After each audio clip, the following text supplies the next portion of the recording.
आज की वीडियो में हम बात करेंगे लॉ ऑफ टॉर्ट्स के इंट्रोडक्शन के बारे में।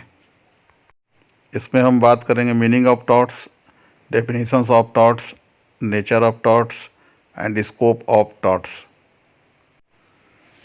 इंट्रोडक्शन ऑफ टॉर्ट्स में हम सबसे पहले देखेंगे meaning of torts. Meaning of torts में तो होता है कि the word tort has been derived from the Latin term tortum. Tortum एक लैटिन शब्द है, उससे टॉर्ट बना है। इसका मतलब होता है कि टू ट्विस्ट, क्रुक्ड और रॉन्ग, मतलब किसी तरह का कोई गलती हो, क्रुक हो या फिर ट्विस्ट हो। A conduct which is not straight और लॉफुल, ऐसा कोई आचरण जो कि लॉफुल ना हो, स्ट्रेट ना हो।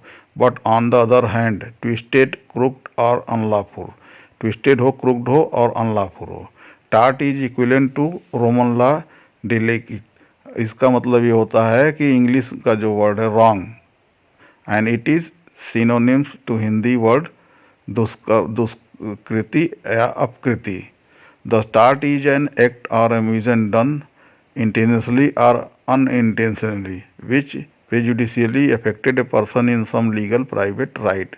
किसी व्यक्ति का प्राइवेट राइट उसे इफेक्टेड होता है यदि आपके किसी ऐसे कार्य से जो कि आपने जानबूझ किया हो चाहे अनजाने में किया हो, तो वह टॉर्ट के श्रेणी में आता है।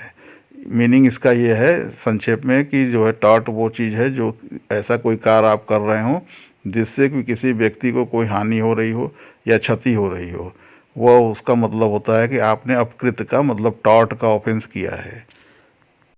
अब हम कुछ एग्जाम्पल से लेकर टार्ट को अच्छी तरीके से समझते हैं।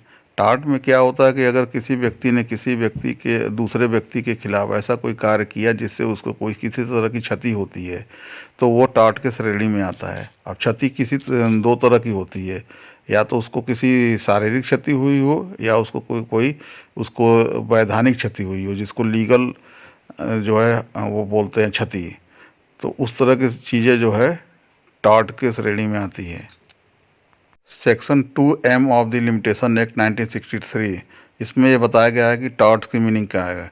कहा गया है कि tort means a civil wrong which is exclusively a breach of contract और ब्रीच ऑफ ट्रस्ट। इसका मतलब ये होता है कि टॉर्ट एक सिविल रॉन्ग है जो कि ब्रीच ऑफ कॉन्ट्रैक्ट नहीं है और ब्रीच ऑफ ट्रस्ट नहीं है। इसी में आगे जो सॉमन ने डिफिनीशन दिया है, it is a civil wrong for which the remedy is a common law act for unliquidated damage. इसका मतलब ये होता है कि यह एक तरह का सिविल रॉन्ग है जिसके रेमेडी कॉमन लॉ में दिया हुआ है और वो अनलिक्विडेटेड डैमेज होता है, and which is not explicitly the breach of contract और the breach of a trust और अदर मेयरली इक्विटेबल ऑब्लिगेशन। इसमें जो साम्या का जो ऑब्लिगेशन है वो होना चाहिए सामन के अनुसार। विनफील्ड ने बोला है tortious liability arises from the breach of a duty primarily fixed by the law. This duty is towards person generally and its breach is reducible by an action for unliquidated damages। तो ये हुआ सामन का और Winfield का परिभाषा definition जो कि उन्होंने टॉर्ट के बारे में दिया है। लेकिन इस डेफिनेशन से समरी यह है कि यह माना गया है कि टॉर्ट जो है एक सिविल रॉन्ग है। सिविल रॉन्ग का मतलब ये होता है कि उसके खिलाफ आप क्षतिपूर्ति पाने के लिए मुकदमा दायर कर सकते हैं। इसमें कोई क्रिमिनल ऑफेंस नहीं बनता, लेकिन केवल इसमें डैमेजेज और क्षतिपूर्ति के रूप में आप अपने की मांग कर सकते हैं। जैसा कि हम इसके डेफिनेशन से समझ रहे हैं कि टॉर्ट एक सिविल रॉन्ग होता है और वह जो है क्राइम और law of contract and breach of trust नहीं होता है। इसका मतलब ये है कि tort is a civil wrong and secondly every civil wrong is not a tort. Tort एक सिविल रॉन्ग होता है लेकिन हर सिविल रॉन्ग टॉर्ट नहीं होता है। इसका मतलब ये होता है कि जब आप ऐसा कोई काम करेंगे जिससे किसी दूसरे व्यक्ति को किसी शारीरिक क्षति हो, नुकसान हो, तभी वो टॉर्ट होगा। इसलिए सारे जो है सिविल रॉन्ग टॉर्ट नहीं होते हैं।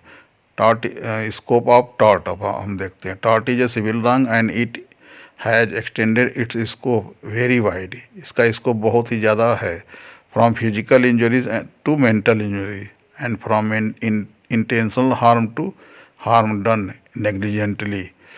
अब एजेंसियल्स ऑफ टॉर्ट्स हम देखते हैं। टॉर्ट्स के अंदर क्या तत्व होते हैं। पहला होता है एक्ट और ओमिशन, ऐसा कोई कार्य हो या फिर कार्य न किया गया हो, ओमिशन हो कार्य का जो है। और दूसरा होता है लीगल डैमेज। ऐसा कोई डैमेज हो जो कि लीगली रूप से वैलिड हो, अगर वो है तो वो टॉर्ट की श्रेणी में आता है। और आगे देखते हैं हम जो है कि इसका टॉर्ट की जो है कि टॉर्ट आखिर में कैसे होता है। तो टॉर्ट दो तरह का होता है, इंजूरियस साइन डैम और डैम साइन इंजरिया। इसका ये मतलब होता है कि ऐसा कोई इंजरी जिसमें डैमेज ना हो, और ऐसा डैमेज जिसमें इंजरी ना हो। तो फिर दोनों तरह की ये चीज़ें होती हैं। अब लीगल रेमेडी हम देखते हैं कि इसमें लीगल रेमेडी क्या मिलता है आपको। तो लीगल रेमेडी के लिए होता है कि आप इसके लिए किसी कंपनसेशन का केस कर सकते हैं डैमेज लेने के लिए, जिसमें आप जो है कंपनसेट किए जाएंगे। अगर आप दूसरे व्यक्ति किसी व्यक्ति ने आपको लीगल जो है तरीके से डैमेज किया है किसी तरह का, या एक्ट के द्वारा आपने या ओमिशन के द्वारा, तो आप उसके से क्षतिपूर्ति ले सकते हैं। तो हमें लगता है कि अब आप लोगों को टॉर्ट के बारे में अच्छी तरह से जानकारी मिल गई होगी। वीडियो अच्छी लग रही हो तो इसे आगे लाइक भी करें और शेयर भी करें और सब्सक्राइब भी करें।